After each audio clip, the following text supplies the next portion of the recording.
The bulk of the cell membrane is made up of phospholipid molecules. These molecules are arranged in two rows.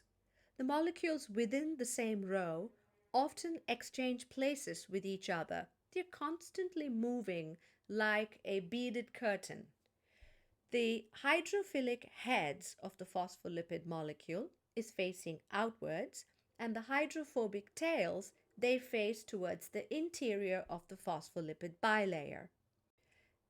The cholesterol that we see in green here stabilizes the phospholipid molecules so they don't move too much. Membrane protein is shown in blue here. There are many different kinds of membrane proteins. The next component is the carbohydrate chain. There are many carbohydrate chains all along the outer surface of the cell membrane. If a lipid is attached to a carbohydrate chain, we call it a glycolipid. When a protein is attached to a carbohydrate chain, we call the protein a glycoprotein. Now for the functions. Due to its hydrophobic interior, the phospholipid bilayer is very specific in what it can allow to pass through. Only very small polar molecules or hydrophilic molecules are allowed in. However, large polar molecules are not allowed to pass through the phospholipid bilayer. We call this property semi-permeability, and it also forms the bulk of the cell membrane. The next component is the membrane protein. There are many different kinds of membrane protein on a cell membrane.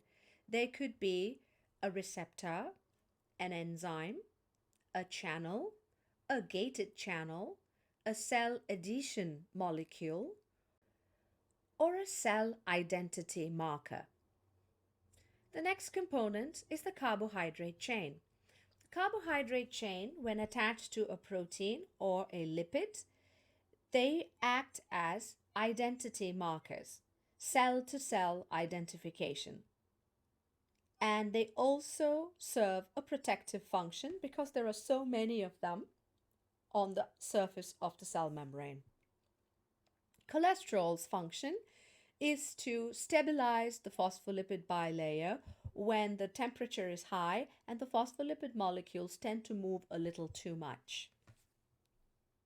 What can and cannot pass through the phospholipid bilayer?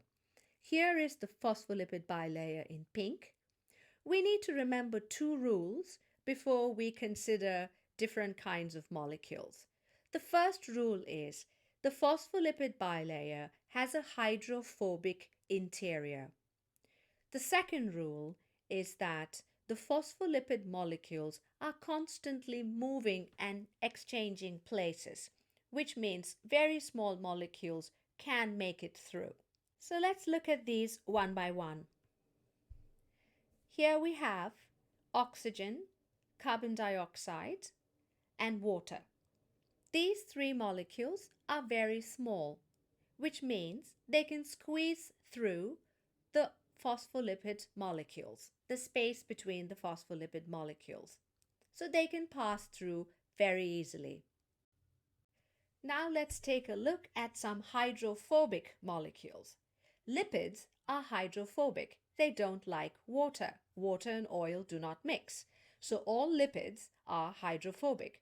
That would include steroids, such as hormones, and fats, which are triglycerides. All of these can easily pass through the phospholipid bilayer because they are hydrophobic. Let's look at ions. Ions are charged atoms, which means they are hydrophilic. Ions are also fairly big.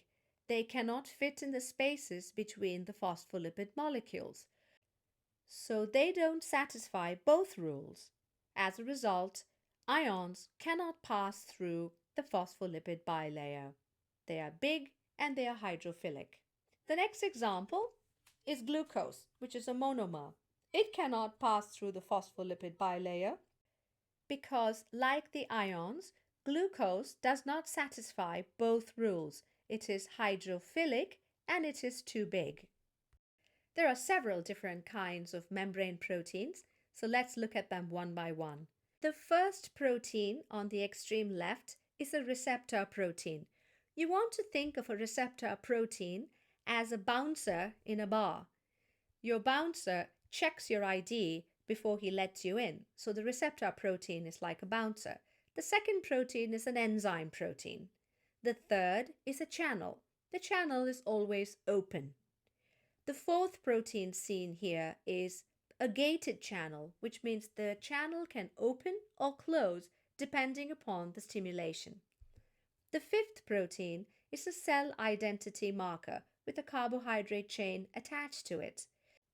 This allows cells that are similar to identify each other, and then the last protein, cell adhesion molecule, helps these like cells to stick together.